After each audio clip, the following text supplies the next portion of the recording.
Hey everyone, welcome back to the channel. I want to get started here. I got two quick stories. It's been a big problem for me. I lost access to one of my main email accounts that I've had for like 15 years. Thanks so much, Yahoo. They were zero help in recovering it. I answered my security questions. They said that there was one additional question I didn't answer. I answered the first two, and then it sends me to 1-800 help number. Called them up and they said, no, there's supposed to be 3 questions. So I don't remember 15 years ago, did I only set up 2 questions? I don't remember.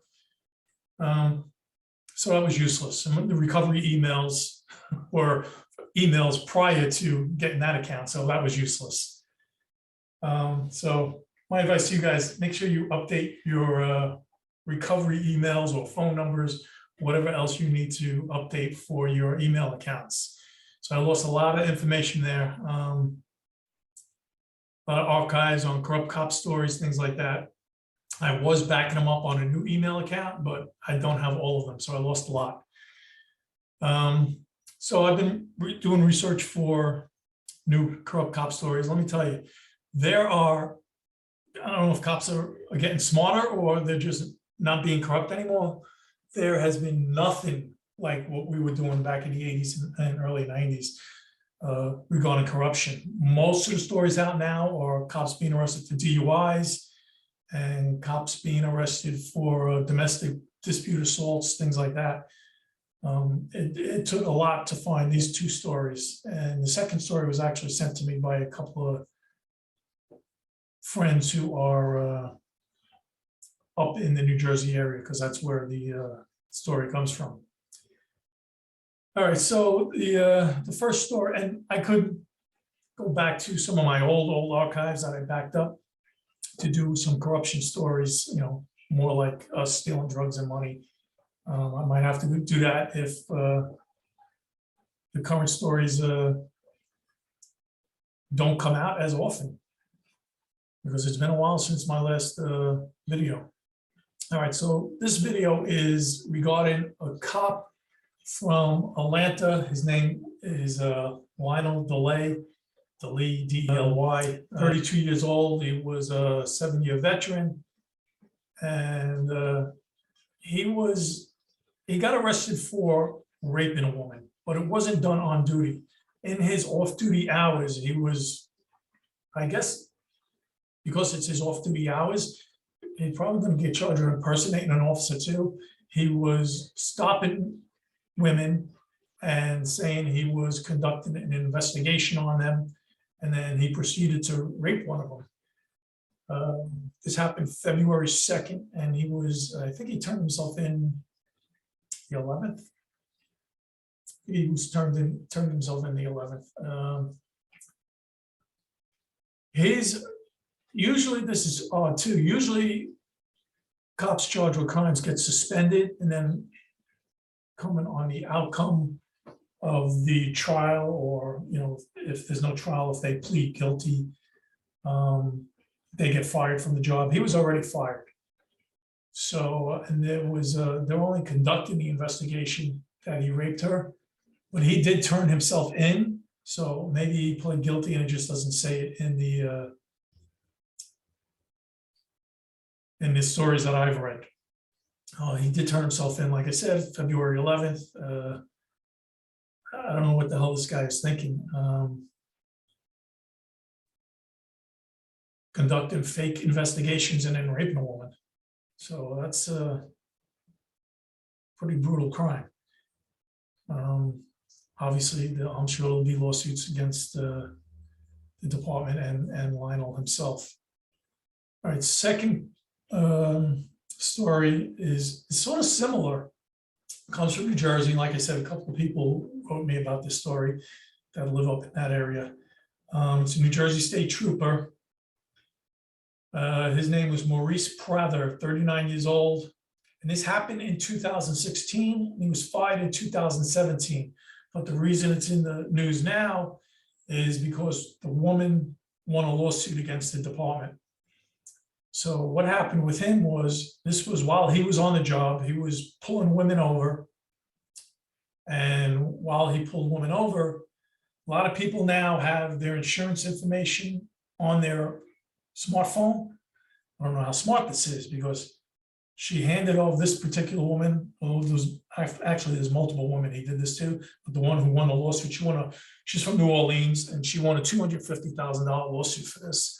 So she gave Officer Prather her phone for the insurance information. He went back to his patrol car and taken an extraordinary amount of time just to look at an insurance card. I mean, he could have looked at it, validated it, and handed it back to her, but what do people know? So he went back to his car with it, and he did this with a lot of women, scrolled through their videos and private photos, and he was making copies of them. So a lot of them were risque photos and videos. I'm sure everyone has photos on their phone of,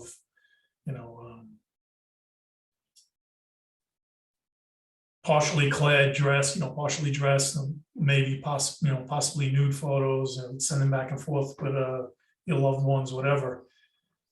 So he was making copies of these. Now, the woman who won the lawsuit, she wasn't even aware that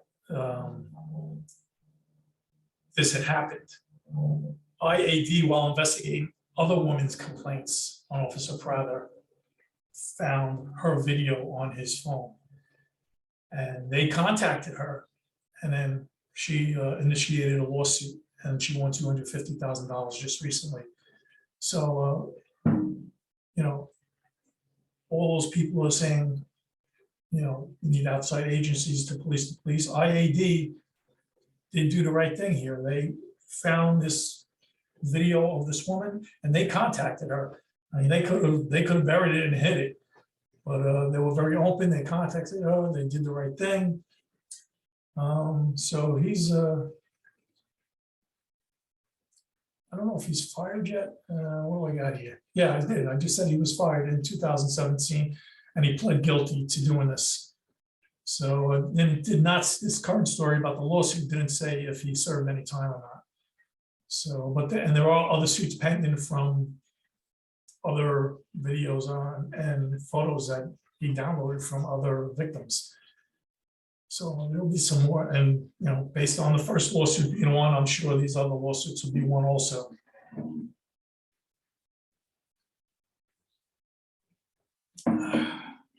Still annoyed about losing my Yahoo account.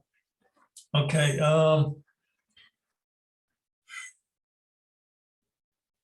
There's really no Q&As. Nobody sent me any Q&As.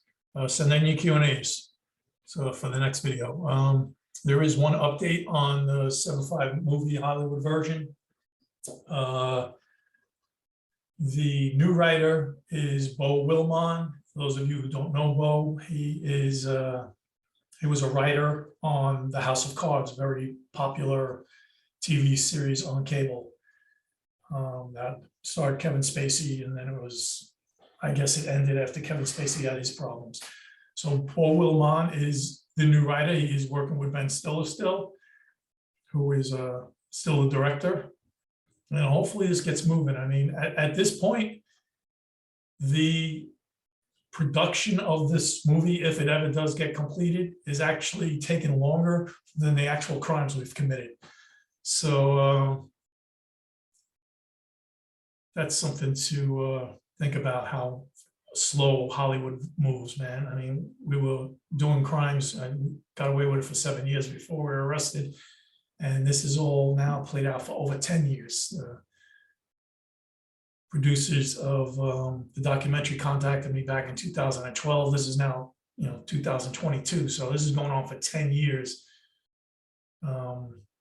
between developing and getting the documentary out. And then in 2015, I signed a contract to do the Hollywood version. So that's going on now 7 years for that. So longer than the actual crimes is taken to get this done. All right, so please like, subscribe to the channel, hit the notification bell. Everyone keeps telling me to remind everyone, hit the notification bell. That way you'll know there's new videos coming out. If anyone has tips on how to get back into my old Yahoo account, let me know how to do that. I actually had the password written down, and it was managed with another Yahoo account, which I still have access to. So it's odd that I can't get into this backup account. Sort of strange with that. The